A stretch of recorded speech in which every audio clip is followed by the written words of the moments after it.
We at LefTeaTime would like to acknowledge that Toronto is in the Dish with One Spoon territory. The Dish with One Spoon is a treaty between the Anishinaabe, Mississaugas, and Haudenosaunee that bound them to share the territory and protect the land. Subsequent Indigenous nations and peoples, Europeans, and all newcomers have been invited to this treaty in the spirit of peace, friendship, and respect. Hello and welcome to LefTeaTime. Hi. Hi. I'm Richard. I'm Ayat. I'm Eli. So today we have Carol Sutherland.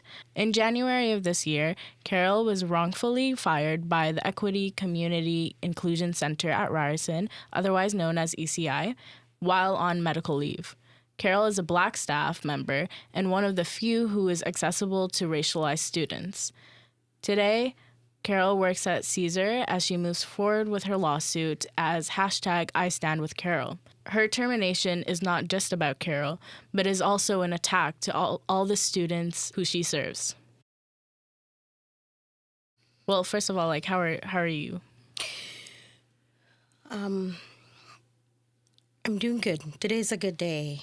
It's a busy day, and I think it's a good day in that regards. I'm preparing for campaigning. I'm campaigning to run for my position, and right now I'm acting. I'm interim vice president and finance for Caesar. And on the 14th, which is Thursday, we are having an election. So I'm running back to be revoted back for this position. That sounds really exciting. Yes, it is. And I want to hear more about it, but first, can we go back to your time in ECI? Yes. And can you just give a rundown of what happened exactly? So I was a staff at Ryerson for the last 15 years. I got my undergrad degree here, public administration and governance with a minor in business communication, and I started to work at Ryerson. And I really enjoyed my job. I really enjoyed it up to the very last time I worked at Ryerson. I was fired on January the 8th, 2019. My time in ECI, so I was a customer service representative, and I did a lot of work around equity and diversity and inclusion and creating Ryerson Black faculty and staff community network. And what happened, because of my work and because of people seeing me and knowing my work around campus, I was given an opportunity to work in the Equity and Diversity and Inclusion Office for 2 years with a guarantee back to home position. So it was written guarantee back to home position. But when I get to the ECI office and I started to work in there, I realized that the ECI office value was not in line. The operation, day-to-day operation, was not in line with what they were saying. So it was a conflict. And so being Carol, I addressed it. Mm-hmm. And I kind of raised the flag about it. And instead of they looking into it and saying, well, how could we support you to really work with a lot of racialized students and students in general, I was getting why you have so many people coming to you? You are selfish. You're not sharing the job. Well, part of the criteria also when I was working with ECI was to write a manual that was to talk about networks, because keep in mind, the Ryerson Black Faculty and Staff Community Network was the first ever group to be on campus and to be endorsed by the executive group. And out of that, now we have 7 other groups, right? The Spanish, the Disability Network, and LGBT. There's so many others. So what happened was, and the Latinx, I think, groups. So the contention really started to, I realized what was happening more and more. So when I was asked to write this manual and to really talk about how great the ECI office was. And I said, I can't do that. Yeah. I worked for 15 months as a customer service representative, running around, going to different departments and asking Black employees to join this group. ECI office wasn't even part of that. So why would I want to write a manual to talk so much how great ECI office was when they wasn't part of the creation? So that was a problem. That was one problem. The second problem was I was called out on my work from a male staff saying, Ryerson doesn't have a code, a dress code. Do you know if Ryerson have a dress code? I never see Ryerson with a dress code. No. Right? I've never heard I've of seen that. professors dress pretty weird, so. Right. And I used to dress on point. Today's a kind of cold day, so. But I took pride in how I look. And I was told, and I have a picture to prove that my clothes wasn't appropriate for the ECI office. And I said, but the ECI office does not have a dress code.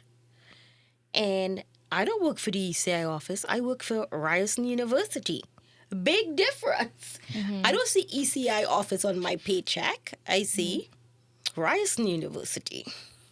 So that didn't go too well. And coming from a systemic institution of racism built into Ryerson, I knew that I wasn't going to engage, because if I said anything, I would be reprimanded, right? So I let that go. I got sick. I was so stressed out with the misuse, the abuse, not in line with the vision. And I had to go off on mental health stress. I went off on that. I came back to still saying, you got to do the manual, and this is how we want to do the manual.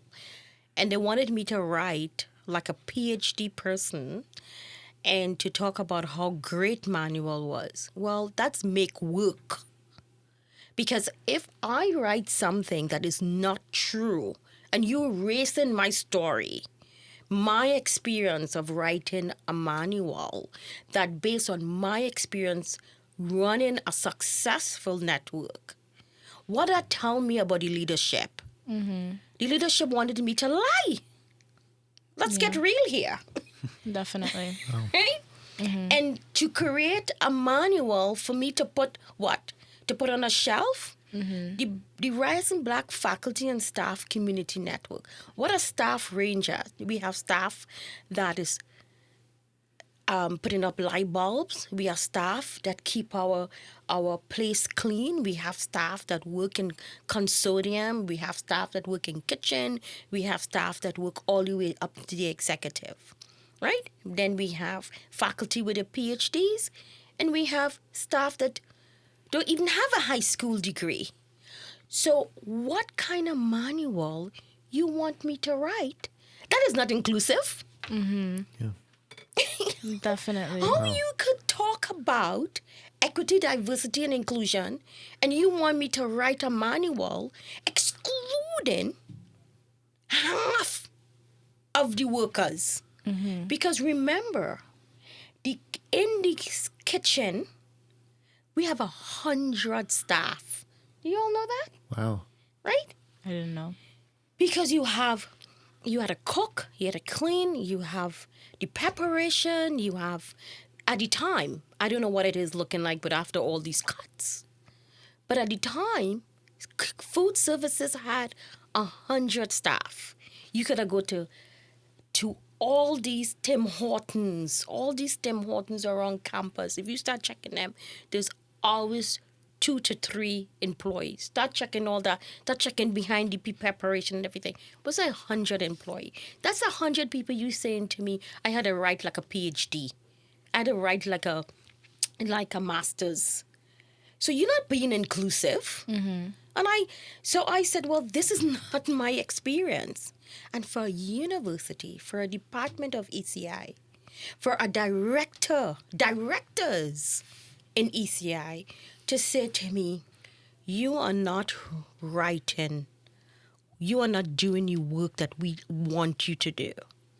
What you are saying to me is to lie, don't be true to my experience, and to plagiarize. These are harsh words, but it's the truth words. Because you all are here, all are young people, all are doing this radio show, and your instructor come and say, we want you to talk about this and to talk about that and to talk about how Ryerson is so great and erase your experience. How would you feel? Pretty shitty. Yeah, I think if we had the chance, we'd probably still we'd still make an episode probably. Yeah. Right.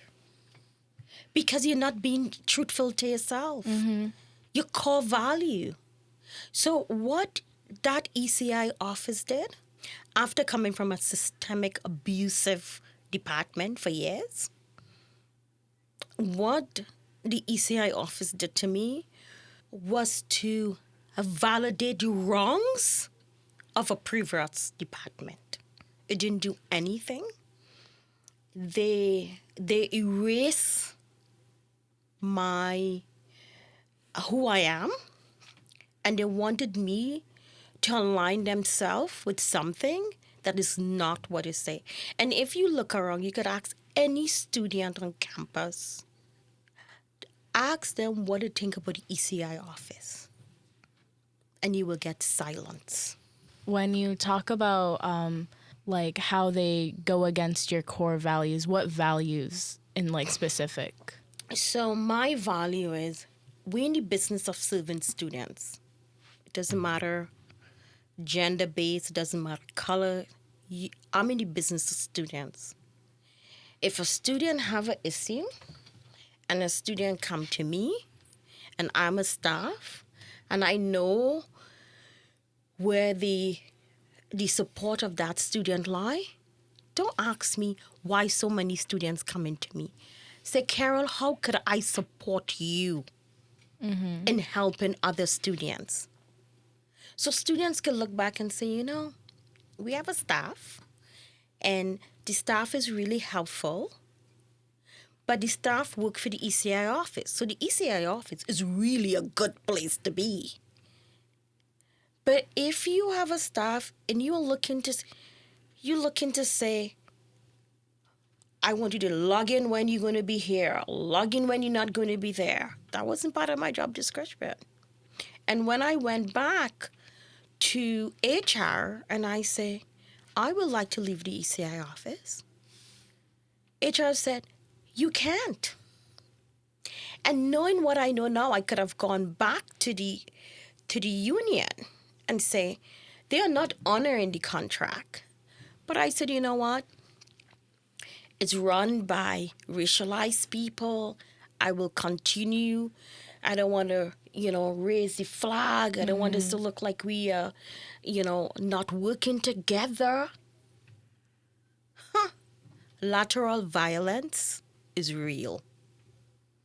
And I'm saying this for you as young people, recognize lateral violence. Understand lateral violence and speak out against lateral violence because you're going to meet up with it. If you go and you ask your parents to give you any experience that they will have, any negative experience that they had in their workplace, they will tell you that they had a coworker that was rude, disrespectful, was problematic. They had a boss that never talked to them with respect. That's my theory. Just ask your parents. Ask a friend. They will tell you the truth. Absolutely. Lateral violence is real. And that is what I experience. For the years I have been with Ryerson, if you leave, and sometimes I really got some good managers and I was happy. But you come to school, you work here. Are you a student alone? No. You have multiple layers to you. right? You all are solid. You're looking for radio stations. You're looking to do a gig. You're a friend. You're a brother. You're everything in one, right? Why can't I be a staff, still support the student, because we all into the business with all the students. We don't get paid. We gotta look good. So who should be a priority concern? Students.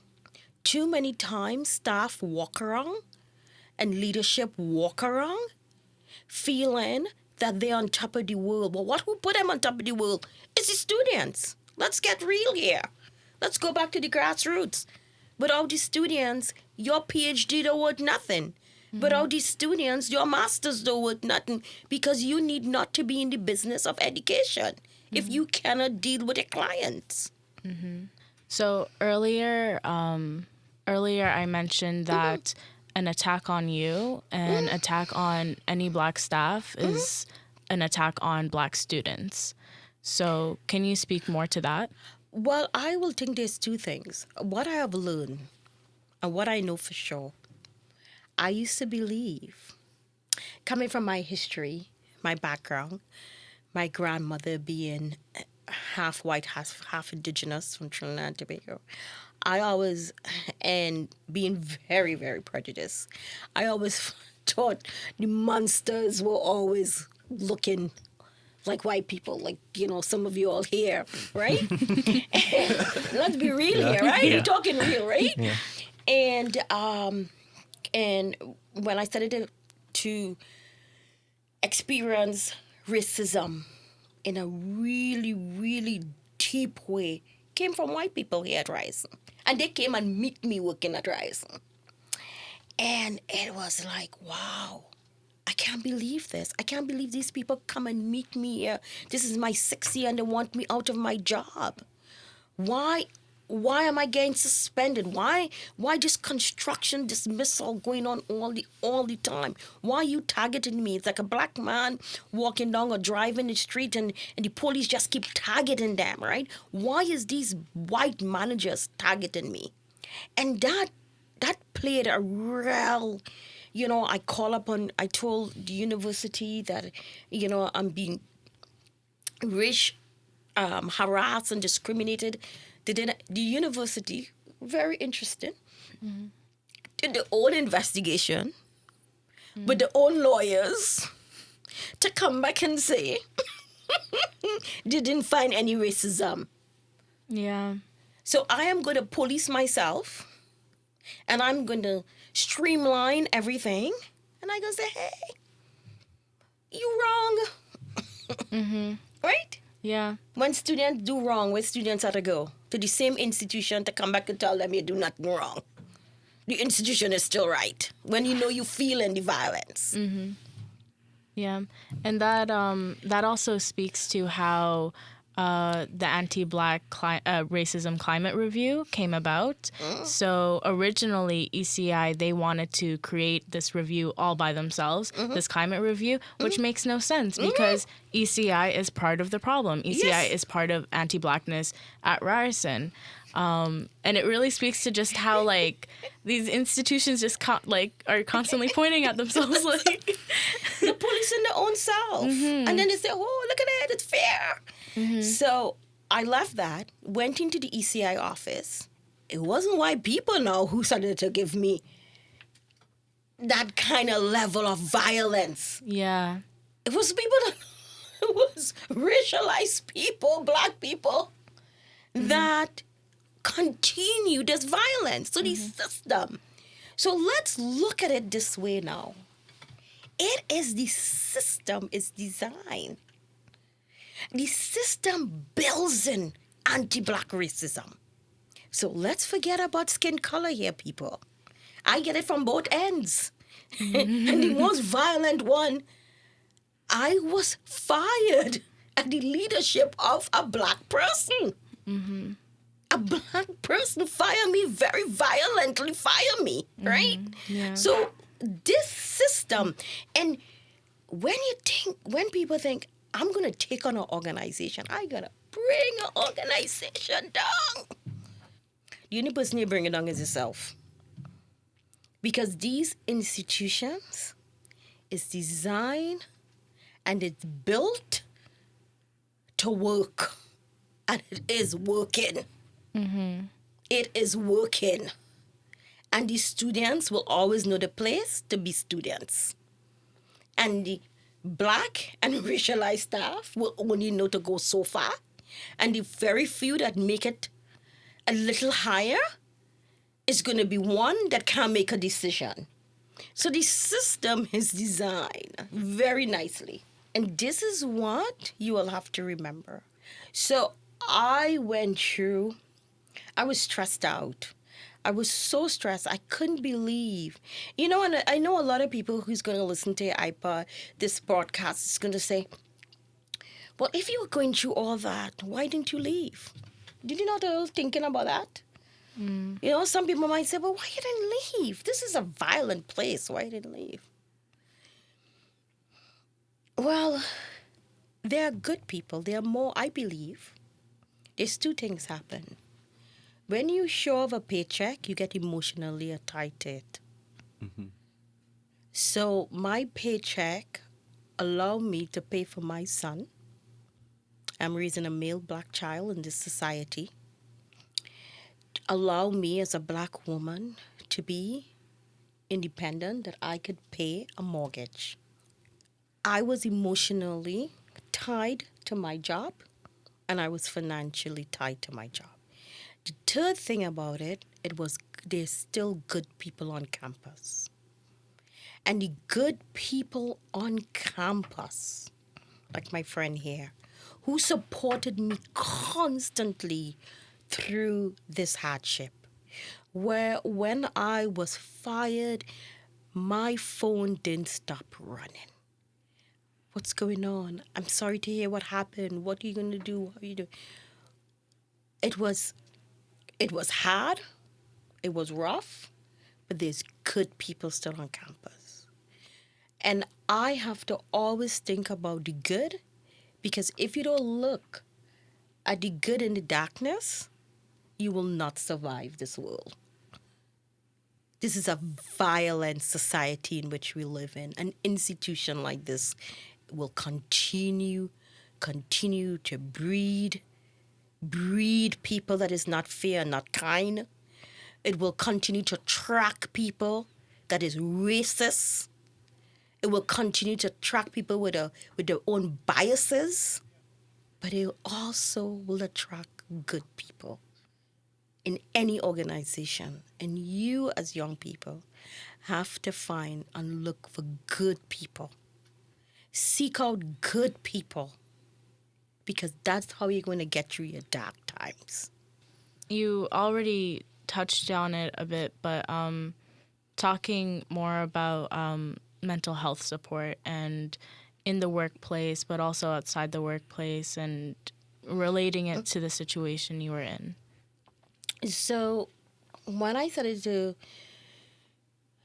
really go through a real down time, a real depressed time, couldn't come to work, really had, trembling, getting heart attacks, when it was just panic attacks. Didn't know the difference between a panic attack and a heart attack.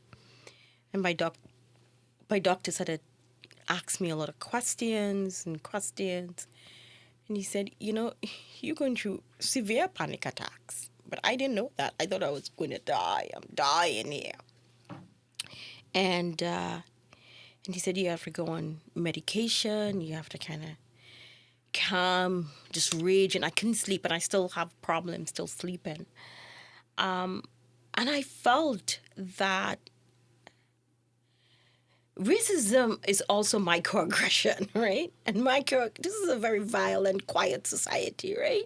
So as I started going through it, I think, am I making this thing up now in my head, or is this really real? Until I started to seek out other people and realize York University having some issues, UFD having issues, right? Waterloo having their own issues. Ryerson always had their issues. That's why we had the BLC, right? And other things. And then I started to say, so when I started to seek out people, I said, well, this is what happened to me. Well, this happened to me, and this happened to me while I was working for the government, or this happened to me while I was in the bank. And so I said, okay, all right, okay, I had to get some.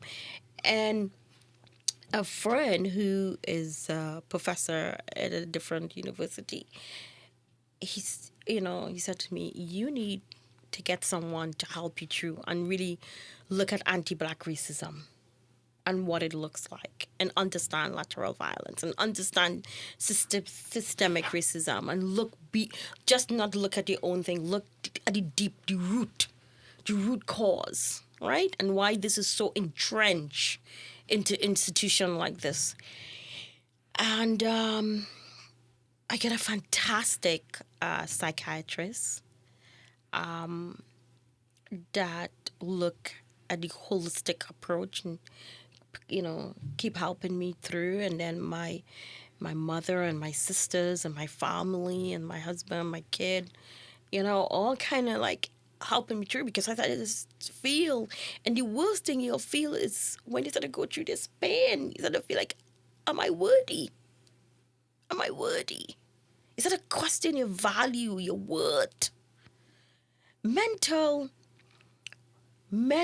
stress, workplace mental stress. There's different mental stress. But what I know for sure, what I could tell you all as young people who's moving, try for whatever it is. Believe in yourself enough to walk away. Don't stay like I stayed for so many years. Sometimes you gotta walk away to see a bigger picture. I didn't do that. I stayed on with hope that, something will come out. Something good is going to happen, because I coming from a place of truth. Sometimes your truth is not good enough to hold on to something. Sometimes your truth is all you have to keep it from going over the edge. Because I had days I couldn't get off a bed, especially when the institution that I believed in, when they finally fired me, when they say, you are no longer at Ryerson and I give you nothing, not a package, and they fired me while I was on medical leave. So I had guarantee back to home position, they fired me. I was on medical leave when they fired me. And when they fired me, they turn around and say, so do you want a taxi chit? Look, a taxi chit to go home. So they fire you. Then you say, well, I don't want you to go and drum the subway, so I'll give you a taxi chit. I still have that taxi chit, because when I write my memoir, I have to put that taxi chit. I can smile now, 10 months down the line. But I got to hold on to that taxi chit, because this is some, and I said to my son, I said, wow, when I finish with my memoir, I just want you to know that when they fire you, wherever you're at, they might give you a taxi jet. At least they didn't fire me on a Friday. They fire me on a Monday. And you look at it, right? And I took some time. I got EI. I got so the federal government gave me some. I had nothing, and the federal government, with looking at all my medical, gave me 15 weeks of mental stress. They understood 15 weeks was still hard, but it made me feel good to know that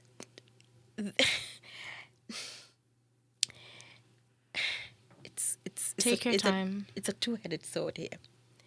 So the institution that they work hard for say, I don't care about you.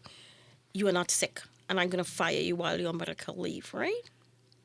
And then you had the federal government look at all what you have and say, we understand that you're sick. And this is really an illness from workplace, right? You have temporary workplace stresses. And we're going to support this based on what your team of doctors have to say. You think the same institution I gave 15 years to could have done this? Be prepared and aware. And I pray to God that nobody would go through what I went through.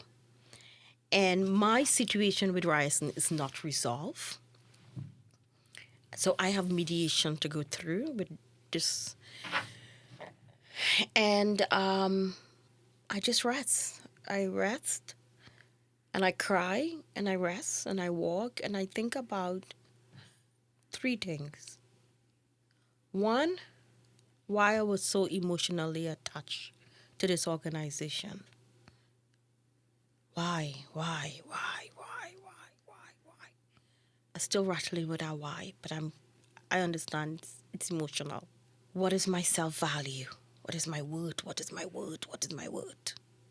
Could I have done things differently? No. I'll still support students. I'll still support faculty. I get suspended for going and supporting a staff. A next racialized body going through construction dismissal. Stand all the truth, stay to the truth. I will still go. So I can do nothing different.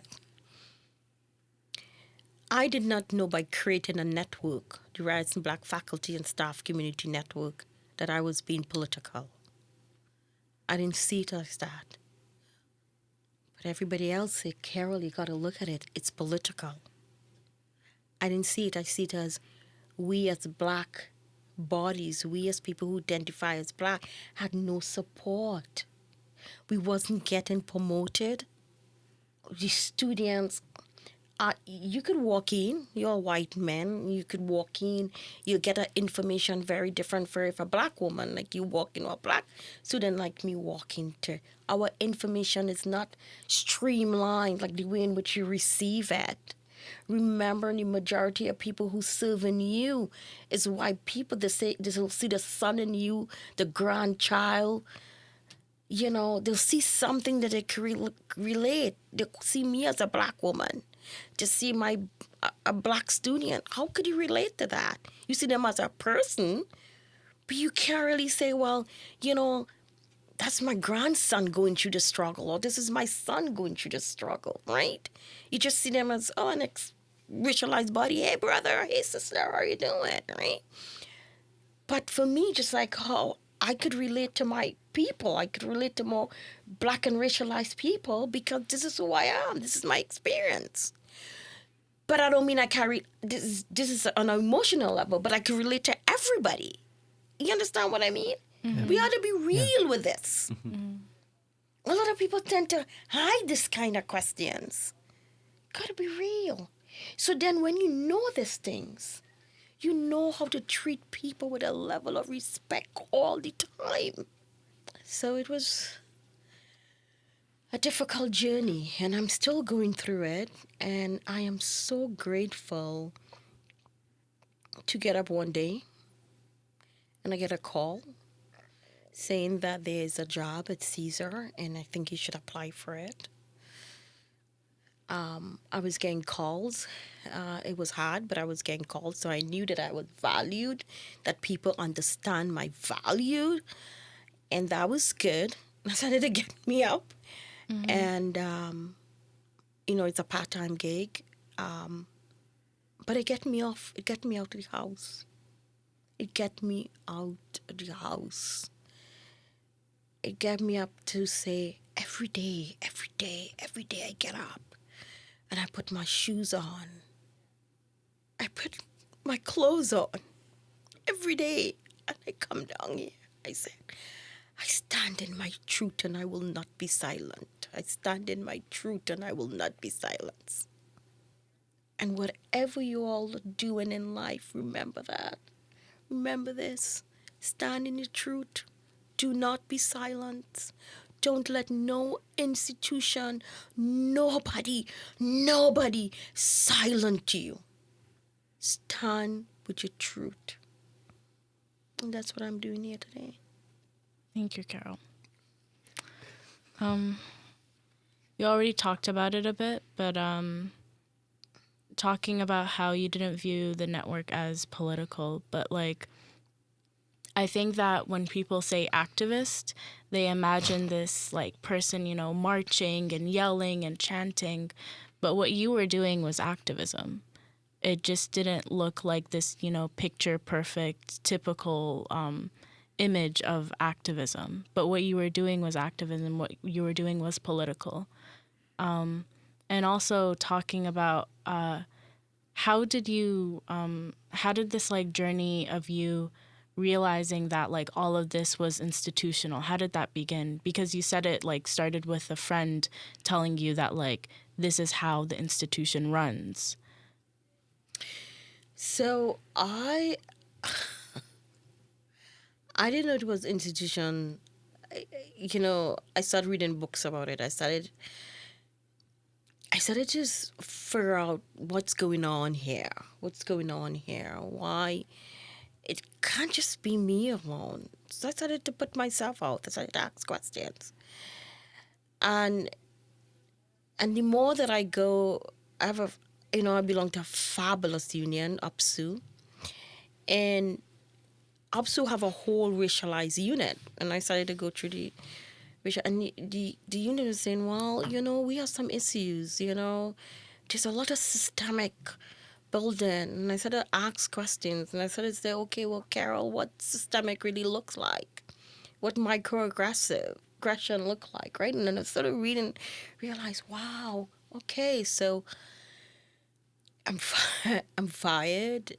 I don't have a pension. That's deep, right? You think when you get a job here, you have a pension for life, and you get fired, you can't help your kid. So I'm breaking the cycle of poverty. Ryerson put me in a level of poverty. So when I thought I was working at Ryerson to break the cycle of poverty, Ryerson said, no, I don't want you breaking the cycle of poverty. You're a black woman. I want you to be in poverty, because that means that I cannot break that, right? I now don't have a pension. If you don't have a pension, and people gotta be really careful with this. If you don't have a pension and you don't have a good, you independent and you bring up your own business, you're gonna be poor at 60, 62. Well, I don't have a pension. I'm getting down there, right? So I now have to rely on what?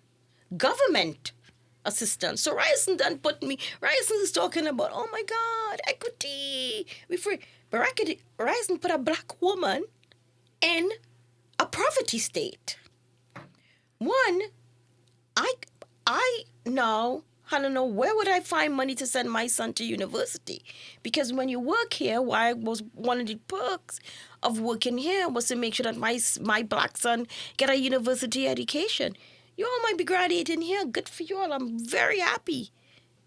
My son is still in high school.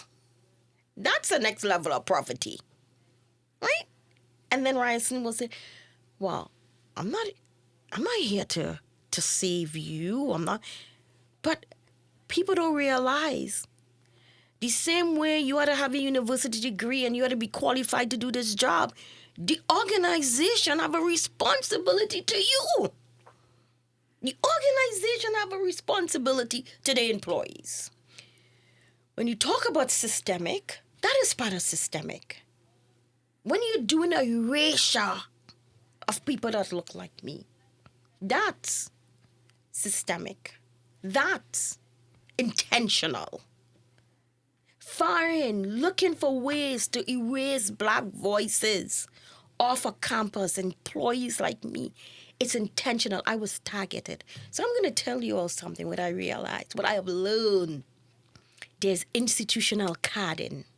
I coined it. You know what is institutional carding? Construction dismissal. When they're looking for anything to write you up on.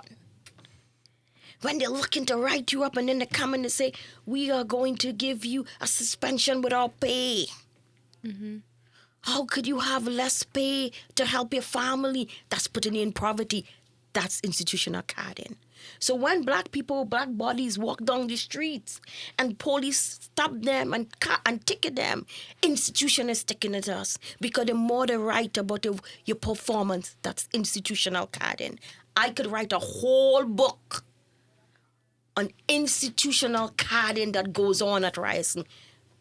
My black body experience it. My black mind experience it. I could talk about that. That's racism. That's institutional racism. When you could get fired and somebody else that don't look like you is doing your job. Ain't blessing it with nobody else that look like me. That's institutional racism. It's real. And even the institutional carding, like what happened to you and the dress code. And that happens so often, like for black women in offices especially. Like we're always told that, you know, like we're not dressed appropriately or we don't look appropriate. But what does appropriate even mean? Yeah, it happens all the time. In my last job, I would get away with so many things because I would be working outside, so I'd need to have like safety vests and stuff. And sometimes I would just like, you know, put my earbuds in. I wouldn't follow the rules because, you know, it's a minimum wage job. But they would always go after my black coworkers and they would get them on the same things that they would ignore me doing. See? Because they could see the sun in you. They could see, they could see something they could relate to, right? People in power, the dominant people in power could relate. When you can't see that, you'll go after the things that is less, right? And it's a way of fact, and Ryerson perpetuate this all the time. Could you speak more to the contrasts and similarities between black staff and black students and like how important that relationship is and how important it is to cultivate it and how ECI was trying to break that? Well, ECI never cultivate any relationship with black students. If ECI had cultivate any relationship with black students will really say nice things about ECI. ECI has not cultivated with nobody. White, black, racialized, nobody. So let's just clear that one time, right? Right? ECI is doing what ECI need to do. And that is to make the institution look good. I'm doing something, but I'm really not doing nothing. I'm symbolic, looking great, but I ain't doing anything. Black staff, if they are supported, and it's so few of us, I really would like you all at one time to go around in different departments and take a poll and go on your website and look and see faculty, professors, associate, tenured professors. Tell me, did you ever have a black professor? No, not since I've come to Ryerson. And how long you at Ryerson? 3 years. Have you ever had a black professor? Never. And when I did try to go into a class purposely for the black professor, it turns out that Ryerson wasn't paying him properly, like when he renewed his contract, and then he went to U of T. Have you been to? No, and I guess I hadn't even noticed. Right. Awareness. Now I open up your eyes. Awareness. I think that kind of thing flies under the radar for too many students. Yeah. Because what works here is that it's a transit university, right? So people just want to get in, get out, and get to the next hustle. And that's a level of poverty, right? To really sit down in a privileged spot and to think about these things and to contemplate on life, it's a luxury. Many of us are hustling. We had to hustle. You're not going to think about these things. But eventually, life have a way of hitting you, right? So, third year, fourth year, fifth year, fourth year student, almost a graduate, no black professors. See how much of that is with full-time black staff. Majority of the black staff you see walking around here is on contract. This institution love, and many on this institution like that, love precarious work. Just strive on precarious work. Put in a little contract here, put in a little contract here, cut you off here, put in a little contract, right? I was one of the few black faculty staff that had a permanent job. Permanent job. People, white people, black people come into the institution after me and fire me. This is real. This is real. That's the statistic is 5% of Ryerson staff self-identify as Black. Oh my God. 5%. Imagine that.